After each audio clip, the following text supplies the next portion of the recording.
Okay, folks, it's your buddy Mike Messier. As promised, I have my second review of Dune 2. The first one was titled Why I Didn't Like Dune 2 as Much as You, and this one is going to be a totally different note, okay? And I have to thank some of the commenters of the last video. Some were encouraging me to go see it a second time. There was one particular person, I wish I could find their handle right now. I don't know if they want a shout out or not, but the individual said something to the effect of, I beg you to see Dune 2 again.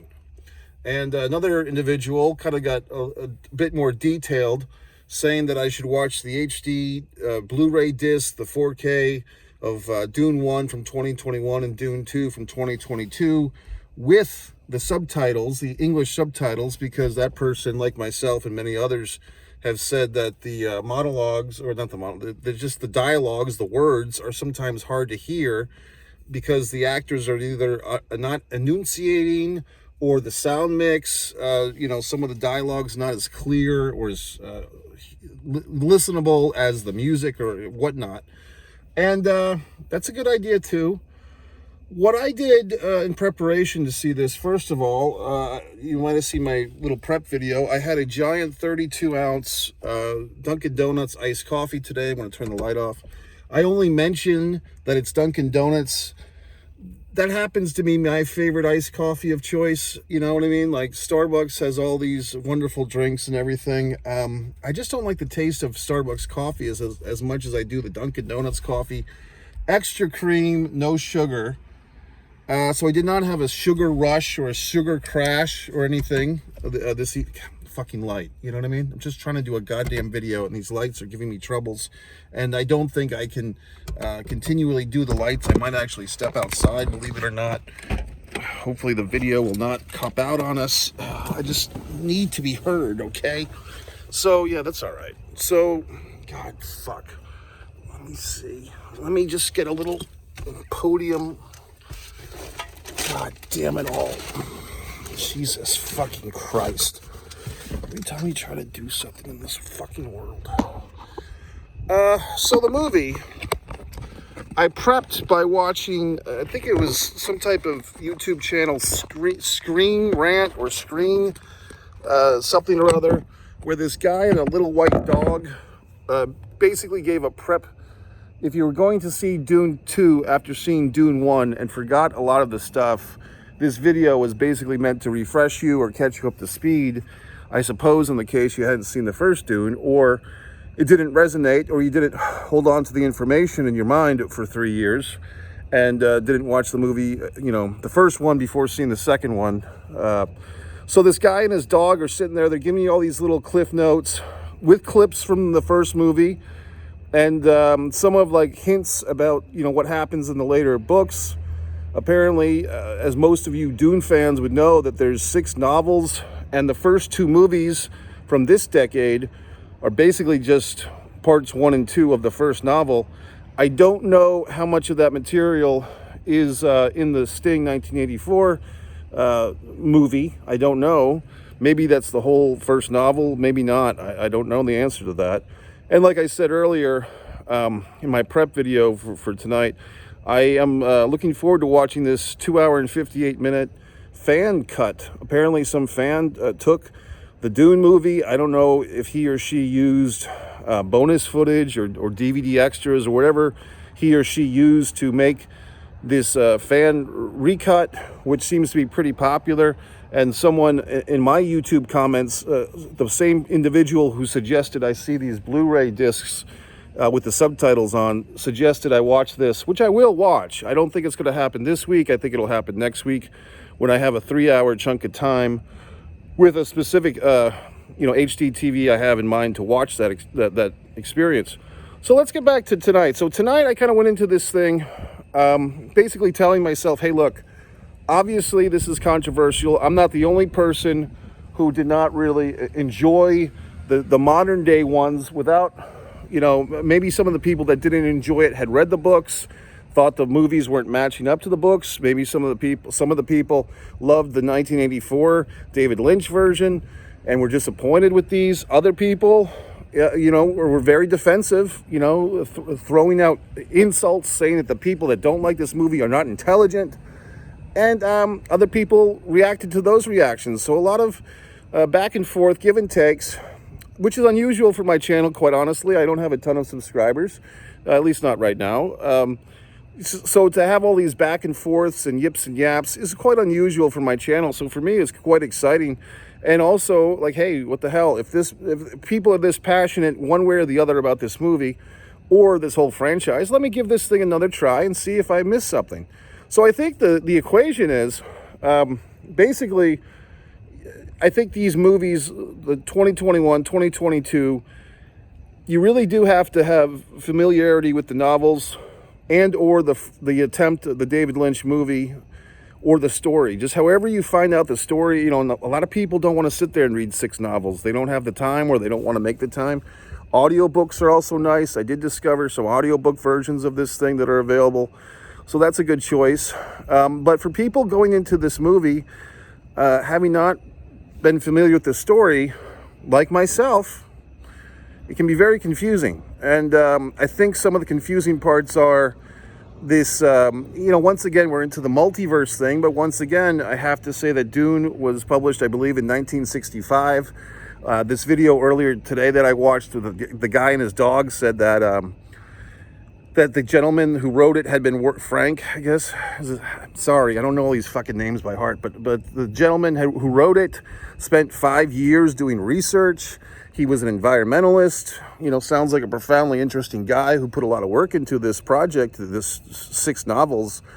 And a lot of things that he wrote, other people have ripped off. And Star Wars included, a lot of things included. They've either been inspired or just blatantly stole. And I can see some of that stuff. And I had mentioned that in my first video too, by the way. So in this whole multiverse thing, we're kind of seeing the Dune version of that from, like I said, 1965, when our Paul guy, played by Timothée Chalamet, has these visions of the future and different paths that might happen. I mean, basically, that's a multiverse type of thing. I mean, the same thing we've been seeing for 10 years with these Spider-Man movies, with The Flash, with all this other stuff. All this multiverse stuff, as you probably don't know, I wrote a novel several years ago, and I had not a multiverse in the story, but a mention of it. So yeah, it was, and so now I've actually gone back to my novel, and I'm eliminating, for the second edition of my novel, A Distance from Avalon, I'm actually changing that conversation to get rid of the multiverse type of thing in my story, because I don't want to just be another goddamn multiverse story. I don't want my story to be that similar to other things that are going on. You might have, you probably didn't, but for those that did, I did talk about this Spider-Man and Flash from the summer of 2023. I think we're very similar to each other, and they came out within a week and a half of each other, or a week of each other, and so forth. So I don't want to have my works seem like a ripoff, even though when I wrote it, I did it, these multiverse things weren't such a big deal, or so commonplace in creativity. That being said, once again, give it up for Frank, because he wrote, and he had this thing published in 1965. Who knows when he started it? Could have started it in 58 or 59, and so forth. So, hail, hail. I noticed a thing, which I don't think was really there and when he wrote it, but the names are hard for me to remember. The Fading, the guy that the guy that played Elvis played Austin Butler, who I had a hard time recognizing him. Credit to him, he played Elvis. I happen to like the Elvis movie, the montage of it. Yes, Tom Hanks was a little bit goofy as Colonel Tom, but I thought he did a nice job as Elvis. And I'm not one of these people that say that this actor portraying a famous character has to look like that character. There was a whole big thing today of Dwayne Johnson, The Rock, has got this photograph of him released, a still shot of him as the Smashing Machine Mark Kerr, and oh my God, look at the prosthetics, and oh my God, but we're not expecting you to look exactly like the real person. I mean, I think, you know what I mean? Like who's the actress that I like? The very thin one, the Twilight lady. You know, she played Princess Diana a few years ago in a movie. I liked that movie. Kirsten, God, I just can't remember. Kirsten, it's one of these fucking names. Kirsten, she played, Diana, and I thought she did fine. I thought she did good. So I'm not expecting an actor to have to look like the real person. You know what I mean? We get it. It's a fucking movie. You know what I mean? You're portraying the person. You don't have to look exactly like them. You don't have to put on these prosthetics. But if he feels the need, he feels the need. There was a controversy this past year with our buddy there. The guy, Bradley Cooper, was wearing a prosthetic nose to play, was it Bernie, the composer, and so forth. I didn't see that movie. That movie I don't even think played around here.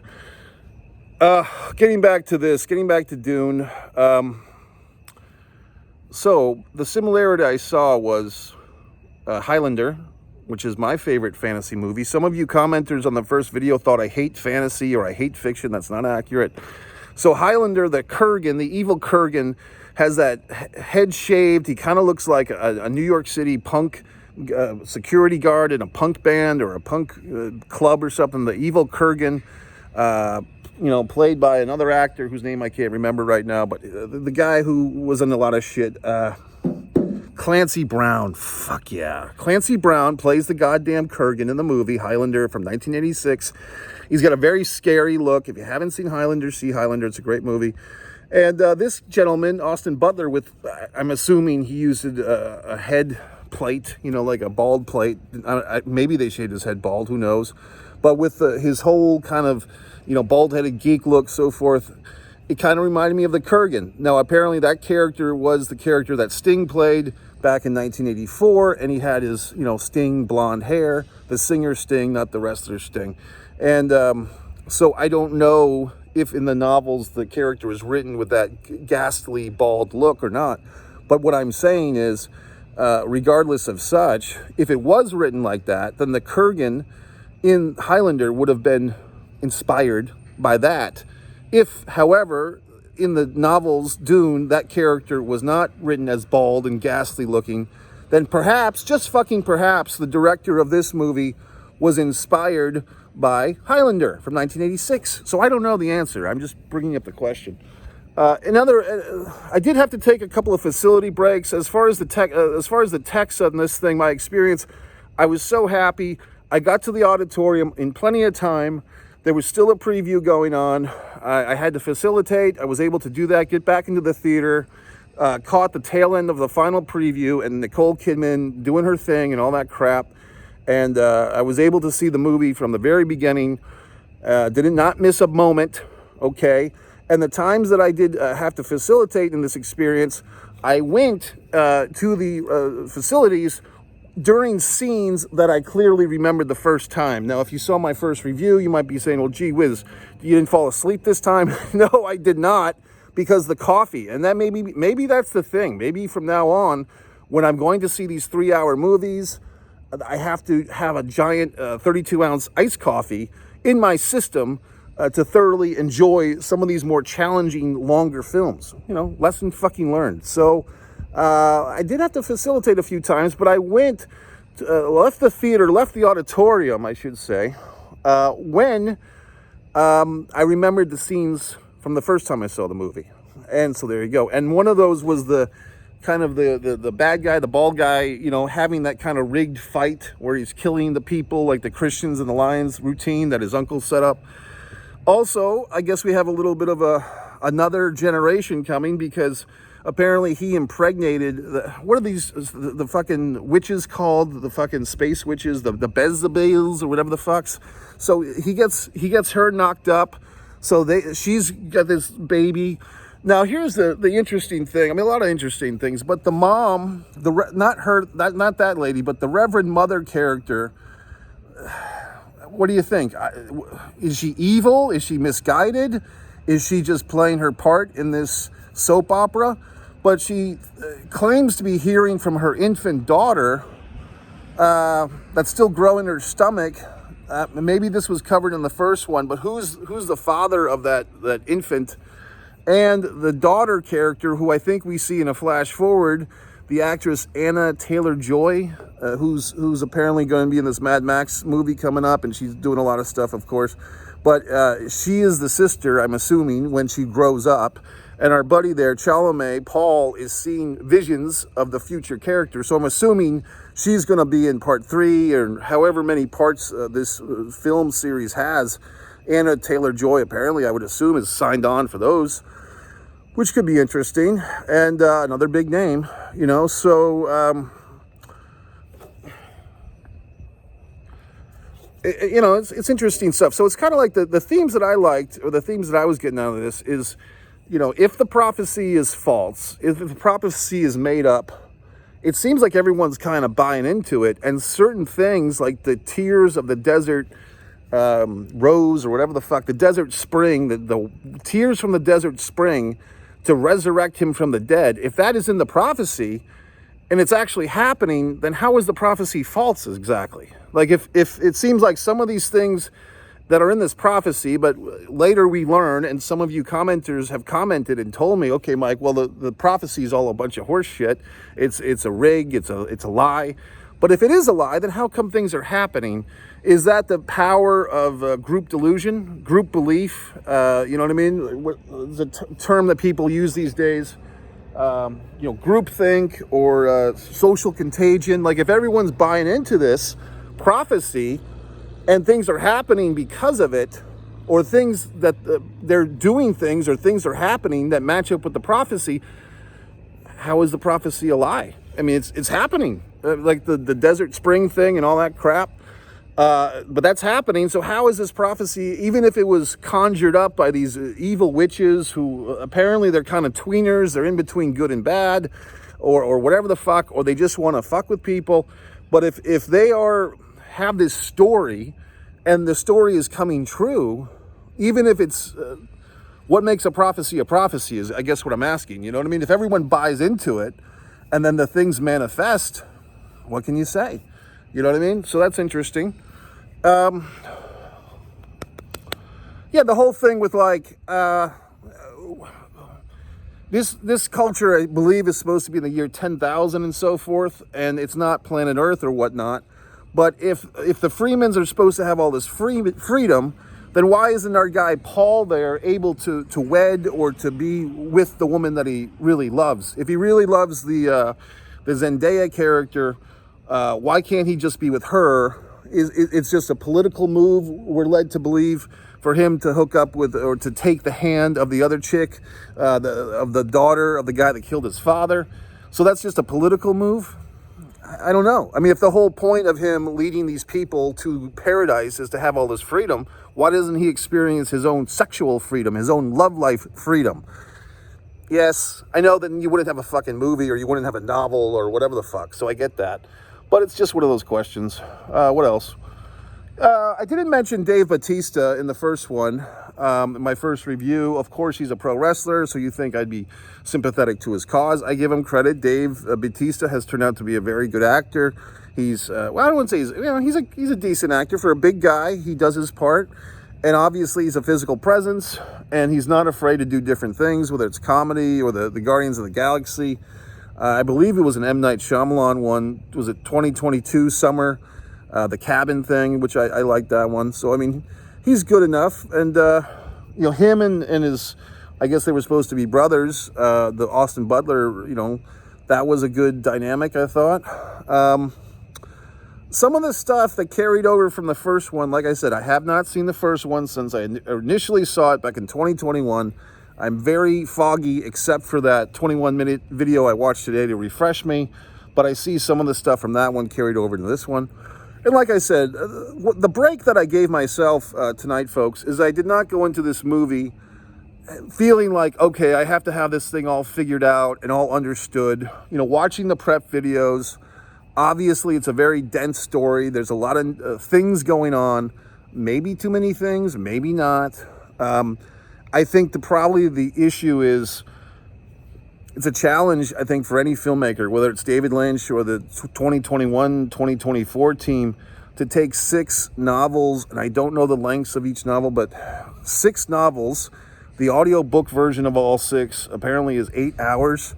So if you're trying to take 8 hours and put that on the silver screen, you know, in a translation, it's going to be difficult.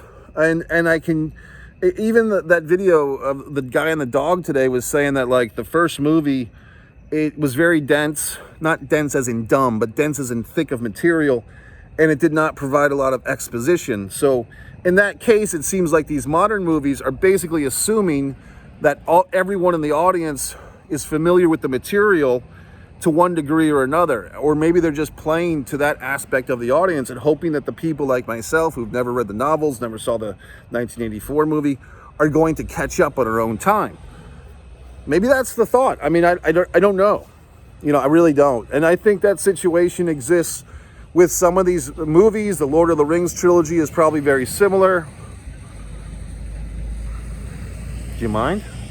Where the filmmakers are just assuming that the audience have this knowledge. Now, is that the best way to approach a feature film? I don't know. I mean, I think you run the risk as the filmmaker of losing some of the audience before you have them. But maybe you have to do that because otherwise you'd just be doing a lot of exposition, or it would be just too much. And the reality is the theaters still, even now, when we do see these 3-hour epic movies and things like Tar from a few years ago, with Kate Blanchett was fucking 4 hours long. You do see that they still want movies to be 2 hours and less. The theaters prefer that. That doesn't mean that's going to happen, and we do see a lot of exceptions to that rule. All these assholes with their cars. So, but yeah, the theaters, I think with the multiplexes, and maybe that's, the reins have loosened up because now you have 22 auditoriums, whatnot. This theater, I think, does have 24 screens in the theater I was just in.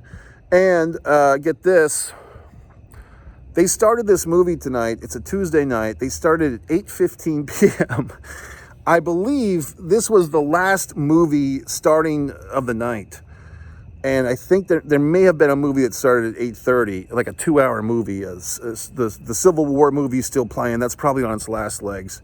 But to start this 2-hour and 45-minute movie plus 20 minutes of previews, you know what I mean? And there was a security guard who kept popping his fucking head into the auditorium, basically hoping that I wasn't there. Like, you know, the security guard does not have the pamphlet of, you know, when the movies are getting out or how many people bought a ticket. But it probably was a situation where if I was not in that auditorium, he could kind of go in and just close down the theater. Because as soon as the fucking end credits started tonight, like within 2 beats, boom, the house lights were up. It's like, hey, asshole, I'd like to watch the goddamn end credits, okay? But, you know, it just is what it is.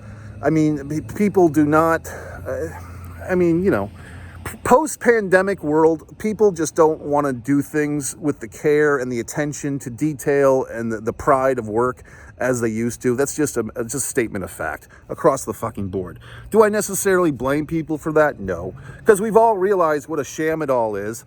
So we're just, you know, trying to get by and do the least amount of work possible and go to our fucking grave, right? So in any event, I don't blame the security guard for turning on the lights, but it did kind of upset me. What else? Trying to think of other interesting things that I came up with. You know, I think basically it's also like this. When, you know, I don't like to go into a movie with a bunch of information. I don't want to read a review. I don't want to see a preview. Sometimes I don't even want to see the preview. I don't want other assholes' opinions. I don't want to watch a bunch of reviews or, you know, back in the Siskel and Ebert days, maybe, but they're gone, right? So I don't really want to see anyone else's goddamned opinion before I go see a movie on my own. Now, the downside of that, as is the case with Dune 2 and probably Dune 1, going in totally cold, without the insight or knowing some of the story or just the key points, then you're kind of like trying to pick up some stuff that might be hard to pick up. And I mean, despite what some of these commenters said, I really don't think it's an intelligence thing. It's certainly not. I mean, I'm obviously a highly intelligent person. It's just that you go in cold. It's hard to pick up all this stuff because of the different words and the, you know, blah, blah, blahs. And also there's a thing where as human beings, we're always trying to kind of shoehorn something new into what we already know about. for instance, the first time I saw this movie, it's like, okay, we have this, white savior trope, or this, Messiah trope, or whatever the fuck. And he eventually kind of turns egotistical and egomaniac. But then when I see it this time, it's like, okay, well, that's a little more nuanced. It's like, what if you were buying into a false prophecy and everyone's telling you that you're this great leader to be and everything, and you're trying to resist that, and then it kind of turns out, if you have all these foreshadowings and all these predictions of your future or different paths, but the only way to really survive with all these ways that you could die, or these mass deaths, is to kind of embrace your hierarchy, like your royal bloodline or whatnot, and to do it that way. And that I found interesting. You know what I mean? So does that fit into what's going on in the United States in 2024 or whatever the fuck? Not really. I mean, or the worms with the spice. Now look, what's the Oziapec or whatever the fuck, that pain, the fucking diet pills. I mean, I don't know, because I just woke up one day and suddenly it's like, oh yeah, the whole world has this fucking diet pill problem, and Oprah was taking them and everyone else and all this horse shit. I don't know. I guess I missed that routine. But just something like that, where the people can get hooked on these pills, or surgeries, or whatever the fuck's in fashion.